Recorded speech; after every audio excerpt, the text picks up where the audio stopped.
Welcome to AI World TV, your go-to destination for everything artificial intelligence. Discover the captivating landscape of AI, where advanced technology finds real-life application. Subscribe to AI World TV for webzine articles, reports, podcasts, videos, live events, and latest trends. Hear from top industry leaders and discover how AI is transforming industries and our daily lives. Imagine a brain so massive and so incredibly thirsty that the moment it wakes up and starts thinking, it instantly drains the electrical equivalent of 3 nuclear power plants from the local utility grid. Yeah, which is just insane to think about. Right. And I mean, that is not a scene from a science fiction movie. That actually happened earlier this year in Northern Virginia. And, I think the most terrifying part of that event wasn't just the sheer volume of power it consumed. It was the fact that this massive load transfer nearly brought the entire regional transmission system to its knees in a matter of milliseconds. Which brings us to the core of what you and I are digging into today. I mean, if you are tuning into this deep dive, you already know that artificial intelligence is moving fast. Very fast. But we have a massive stack of fresh reports today, anchored by the AI World Journal's 2026 mid-year special report. Right, the State of AI Infrastructure, which literally just published today, August 13th, 2026. Exactly. And it paints a picture of a technology that has completely outgrown its original container. Like, we have spent the last decade conceptualizing AI as this weightless, abstract software floating up in the cloud. But, the illusion of the cloud is dead. AI is now the most resource-intensive physical infrastructure project on the planet. Oh, completely. We have forcefully moved out of the realm of pure software engineering and into, the brutal realities of concrete, steel, thermodynamics, and high-voltage power transmission. Yeah. If you want to understand the modern AI economy, looking at code repositories won't get you very far anymore. You have to look at global supply chains, geological surveys, and the physical limitations of the power grid. Okay, let's unpack this. To understand why this invisible intelligence requires such massive physical brawn, we really have to look at the mechanics of what the hardware is actually doing. Right. The reports point to generative AI and predictive AI as the twin pillars driving this massive physical demand. But from a hardware perspective, why is crunching data for AI so fundamentally different from, running millions of complex Google searches or hosting global video streams? Well, it comes down to the architecture of the computation itself. Traditional computing, like a web search, is largely sequential. Okay. A standard central processing unit, or CPU, it executes a set of instructions in a highly ordered step-by-step line. It is incredibly fast, but it is linear. Right. It goes 1, 2, 3, 4. Exactly. Yeah. But AI, particularly generative AI and complex predictive modeling, it relies on continuous parallel processing.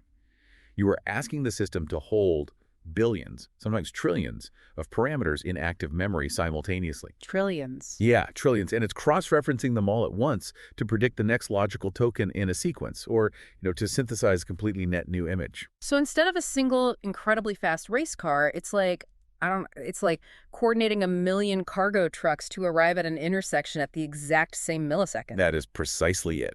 And coordinating those million trucks requires specialized chips, primarily advanced GPUs and TPUs. Which are huge. Right, and they're packed so densely with transistors that their thermal dynamics become the primary engineering constraint. Yeah. I mean, they run so incredibly hot that traditional air cooling in server racks, it just no longer works. You literally can't blow enough cold air on them. You can't. We're seeing this forced migration to direct-to-chip liquid cooling systems, which in turn requires massive amounts of water and specialized plumbing infrastructure inside the data centers themselves. Wow. Yeah, so you aren't just powering the computation, you are spending a massive fraction of your electricity just fighting the laws of thermodynamics to keep the silicon from physically melting. But wait, didn't we hear this exact same panic during the crypto mining boom? I mean, everyone said Bitcoin server farms were going to boil the oceans and take down local grids. Why is AI infrastructure actually any different from a giant warehouse full of crypto miners? That is such a critical distinction, and it explains exactly what happened in Virginia. Crypto mining is highly latency tolerant. Meaning what exactly? Meaning if the power grid gets stressed on a really hot summer day, utility companies can call up a crypto farm and ask them to throttle down or pause operations for a few hours. The crypto farm loses a bit of money, sure, but the network survives. It's fine. But AI inference, especially enterprise applications running real-time financial modeling, autonomous logistics, or live customer interactions. It is latency Good intolerant, stuff. right? It requires 5 nines of reliability, massive continuous uptime. You can't just pause a hospital's predictive AI for 3 hours because it's hot outside. Which leads right into the fallout from that 3.8 gigawatt drop in Northern Virginia. The grid experienced an anomaly.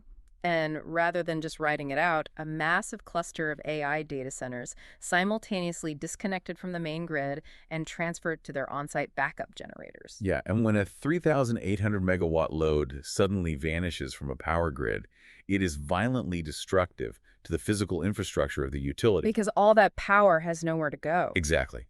Power plants have massive spinning turbines generating active power. If the demand for that power disappears in a millisecond, that kinetic energy doesn't just vanish. It causes a massive frequency spike that can literally blow up substations and cascading transformers across the state. That is terrifying. It is, and this is exactly why PJM, the Regional Transmission Organization, is desperately trying to weigh new rules. Specifically, they want to implement these ride-through rules. Meaning they want to legally force these data centers to absorb voltage sags and frequency anomalies without disconnecting, basically to protect the broader public utility. Exactly. But to comply with the ride-through rule, a data center has to install massive banks of capacitors and heavy mechanical flywheels to smooth out the dirty power before it reaches the delicate AI chips. Which sounds incredibly expensive. Oh, it adds hundreds of millions of dollars in physical infrastructure costs to every single facility. The public grid is becoming a liability for them rather than a resource. Right, and when public grids can't handle a 3.8 gigawatt shock, tech companies are essentially forced into a corner. They either wait a decade for local utilities to build new high-voltage transmission lines, or they just build their own power empires. Which brings us to Texas. Yes, Texas. According to the reports, SpaceX is building a $16.8 billion terafab chip campus designed to operate entirely off the grid. I mean, $16.8 billion. How does a facility of that magnitude even function without a utility connection? It requires building an islanded microgrid, which is just a staggering feat of engineering. You were talking about utility-scale natural gas turbines built directly on the campus. Like their own power plant. A massive one. And it's paired with massive battery energy storage systems, or BES. But the batteries aren't just for backup. They act as peak shaving devices. How does that work? So when the AI models run their heaviest training cycles, the batteries discharge instantly to meet the massive amperage spikes that the gas turbines can't ramp up fast enough to cover. Oh, wow. It is a completely self-contained ecosystem. But taking this route means SpaceX isn't just an aerospace or AI company anymore. They have forcefully entered the heavy utility business. And building that kind of physical plant highlights the critical minerals crisis detailed in these journals, too. I mean, we aren't just talking about specialized silicon anymore. Not at all. This level of off-grid generation, battery storage, and liquid-cooled data architecture, it's severely straining global supply chains for lithium, rare earths, and especially copper. I mean, we can always talk about how AI is in the cloud, but this cloud is incredibly heavy and made of rare earth metals. Like, we can write infinite lines of Python code, but we can't just write more copper into the Earth's crust. How sustainable is this boom? Well, the energy equation is the ultimate bottleneck. Copper is the absolute choke point right now. Really? Just basic copper? Yeah, because when you push the kind of amperage required for a liquid-cooled GPU cluster, standard electrical wiring literally physically degrades. You have to use massive, solid copper bus bars to carry the current. Wow. And the global supply chain for high-grade copper was already stretched to its limits by the electric vehicle transition. Now, AI infrastructure is competing for those exact same raw materials. It's like the Industrial Revolution all over again, just a scramble for resources. It really is. And the geopolitical implications of securing these mineral rights over the next decade, it will completely reshape international trade agreements. And it's also causing massive local friction. Like the AWS situation in Maryland. Exactly. Amazon Web Services recently withdrew from a massive data center project in Maryland, precisely because of infrastructure priorities and growing political and community resistance. People are realizing what these facilities actually demand from the local environment. Okay, here's where it gets really interesting. Let's pivot to the business landscape. Because the moment you introduce these kinds of physical infrastructure costs, the financial pressure becomes suffocating. Oh, it changes everything. We are seeing cutthroat consolidation happening in real time. I mean, the reports mention Anthropic is currently in talks to buy a startup called Descartes for a staggering $6 billion. Google just underwent massive executive moves leading to a major AI. You are listening to the AI World Podcast, your trusted source for the latest innovations, insights, and trends in artificial intelligence, blockchain, fintech, and decentralized technologies. Each episode features expert interviews, engaging discussions, and in-depth analysis of how AI transforms industries worldwide. Stay ahead of the curve with the latest articles and exclusive reports from the AI World Journal, covering everything from emerging technologies to industry breakthroughs. For more news, global events, and access to AI World Society circle gatherings, visit us at aiworld.tv. Don't forget to subscribe to stay informed, stay connected, and be part of the AI revolution with AI World Lounge. Thank you for listening. Reshuffle. Yeah. And IBM is partnering with OpenAI specifically to accelerate secure AI deployment for enterprise operations. Because the table stakes to even compete in the foundational AI space have skyrocketed out of reach for almost everyone. Right. In the traditional software era, a few brilliant engineers in a garage could disrupt an industry using a few $1,000s of rented server space. The classic Silicon Valley startup story. Exactly. But that era is over. Yeah. Today, if you want to train a frontier model, you need billions of dollars in capital expenditures just to pour the concrete, secure the copper bus bars, and build the thermal cooling loops before you write a single line of viable product code. But I want to push back on this, or at least ask a pointed question here. This brings up a glaring contradiction in the markets right now. Okay. If the biggest tech giants in the world are casually dropping $6 billion on startups and reshaping their entire C-suites around this physical infrastructure, why are legendary investors sounding the alarm? You're talking about Eisman. Yes, the stack of reports includes a blistering warning from Steve Eisman, famous for predicting the 2008 financial crisis and The Big Short. Yeah. He is publicly warning of an Achilles heel in the AI boom. And if you look at the stock tickers today, AI-related tickers like Apple, Microsoft, and AI are all currently showing slight dips. Are we building a financial mansion on a geological sinkhole? It's a great question. And to understand Eisman's warning, you have to look at the friction between staggering capital expenditures and the pressure for actual financial returns. It's the difference between how Wall Street values CapEx versus OpEx, or operational expenses. Okay, break that down for us. Historically, software companies were beloved by investors because they had low CapEx and incredibly high profit margins. Right, because once it's built, it's just digital copies. Exactly. You build the software once, and you sell it 1,000,000 times with almost zero physical overhead.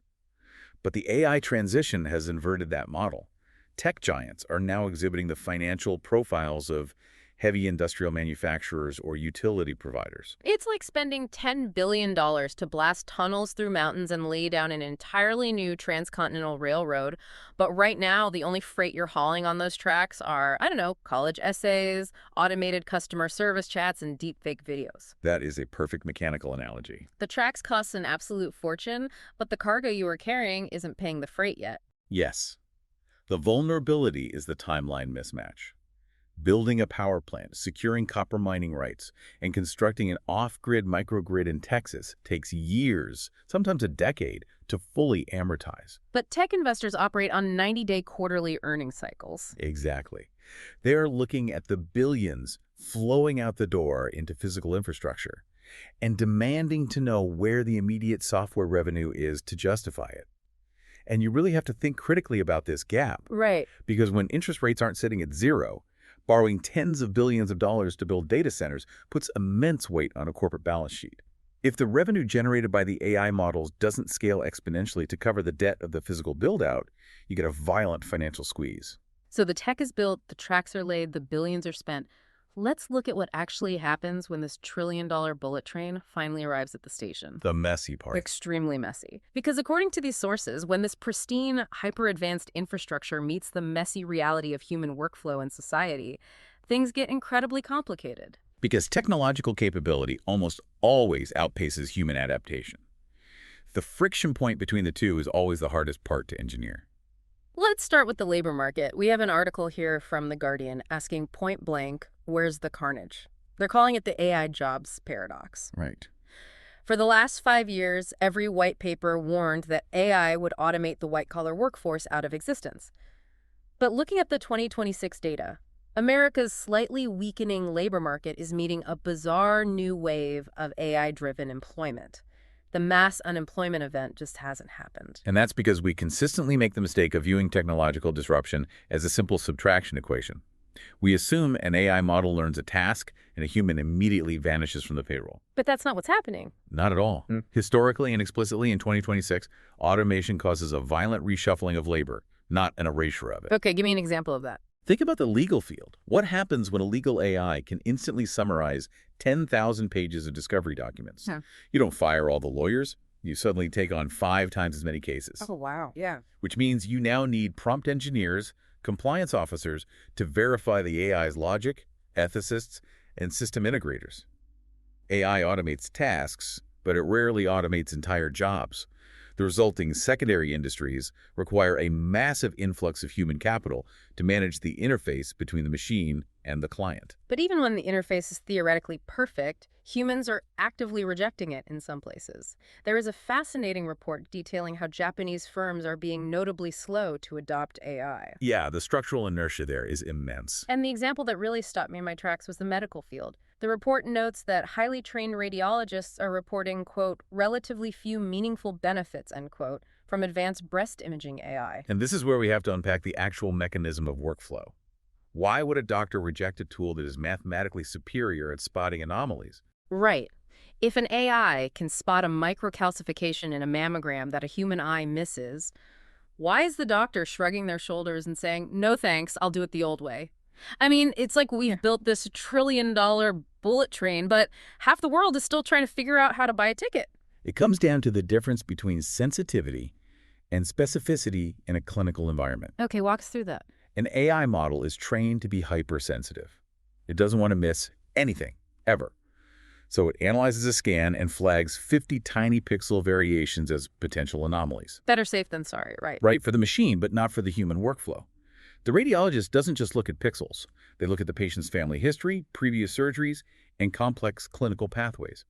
And above all, the human doctor bears the legal liability. Ah, the liability. Yes, if the AI flagged 50 false positives, the doctor now has to legally document and justify why they are manually dismissing 49 of them. Oh, man. So a scan that used to take a radiologist 5 minutes of focused expertise now takes 15 minutes of exhausting administrative clicks to override a hypersensitive algorithm. Exactly. The technology is brilliant, but it fundamentally breaks the human workflow. Yeah. It is an annoyance disguised as an upgrade. Which proves that the true bottleneck for AI in 2026 isn't just liquid cooling or copper wiring. Yep. It is human trust and workflow integration. 100%. So what does this all mean? We are seeing that friction bleed out of the workplace and directly into our personal lives, too. The New York Times ran a piece recently practically guaranteeing that the underlying infrastructure of AI is inevitably going to affect your social life. It's unavoidable at this point. It's gotten to the point where youth advocates have actually gathered at the United Nations in New York to draft and launch new global AI standards. And, those youth advocates aren't just there to complain about screen time. They understand that AI is no longer an app. It is the underlying utility of the modern internet. They are demanding standardized interfaces and structural frameworks. Because if generative AI is going to curate the information they consume, mediate their social communications, and filter their reality, they recognize that we need structural building codes for this digital house. That makes total sense. Right. You wouldn't let a private company build the physical electrical grid without public safety standards and interoperability requirements.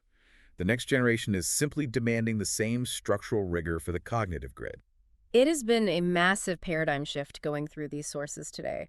We started out looking up at this abstract concept of a cloud and quickly realized we needed to look down at the dirt. Lots of dirt. And metal. Yeah. We've traced how generative and predictive AI have morphed from a digital novelty into a heavy industrial manufacturing process. One that generates so much heat and demands so much power that it can literally destabilize regional power grids like we saw in Virginia. And we've examined the extreme lengths companies are going to, from SpaceX building a $16 billion off-grid fortress in Texas to the geopolitical scramble for the solid copper required just to keep the wiring from melting. We looked at the financial tightrope these companies are walking, pouring billions into capex to build the tracks while investors tap their watches waiting for the freight to pay off. And finally, we dug into the messy friction of human reality, how a theoretically perfect AI can completely crash and burn when it meets a liability-driven workflow of a hospital radiologist. For you listening, this transition is the lens through which you need to view the next 5 years, whether you're looking at your investments, your career trajectory, or your local community. Yeah, exactly. When you evaluate a company's stock, you have to look past their software demos and ask about their physical supply chains. When you look at your own career, you shouldn't ask if an AI can do your job. You should ask how AI is going to reshuffle the tasks in your industry and how you can position yourself as the integrator. AI is no longer a distant sci-fi concept. It is a physical infrastructure project happening right in your backyard. It's pulling from your local water table and hooking into your local power substation. Which leaves us with one final structural reality for you to think about. We briefly touched on the fact that Amazon Web Services recently withdrew from a massive data center project in Maryland. Right, the community pushback. Yeah, they didn't back out because they lacked the microchips or because the software wasn't ready. They backed out because of intense pushback from the local community over infrastructure priorities and resource drain. And then you add in the PJM grid event in Virginia. Exactly. So if the true limitation of this trillion-dollar industry isn't compute power or the brilliance of software engineers, but rather the willingness of local citizens to sacrifice their electricity grids, their land, and their water supplies for server farms, could the future of global AI supremacy ultimately be decided not in a Silicon Valley boardroom, but by your local municipal zoning board? Something to explore on your own. Until next time, thanks for taking the deep dive with us. The future of artificial intelligence is unfolding, and it's happening at AI World Week, the flagship global event for innovation, collaboration, and transformation. This flagship global AI event is designed to connect visionary leaders, trailblazing entrepreneurs, and influential thinkers to explore the endless possibilities of AI. Experience groundbreaking technology that redefines industries and inspires progress. Join thought-provoking discussions on ethical AI, digital equity, and the transformative role of technology in our world. Build meaningful connections that catalyze innovation and drive impact. AI World Week is powered by AI World Society, a global movement dedicated to advancing AI responsibly and ensuring it serves humanity. Together, we're shaping a smarter, more inclusive, and equitable future. Continue your journey beyond the event with the AI World Journal, offering expert insights, in-depth analysis, and the latest trends shaping the AI landscape. This is your opportunity to lead, to innovate, and to transform the world with AI. AI World Week. We invite you to join us and embrace the AI revolution.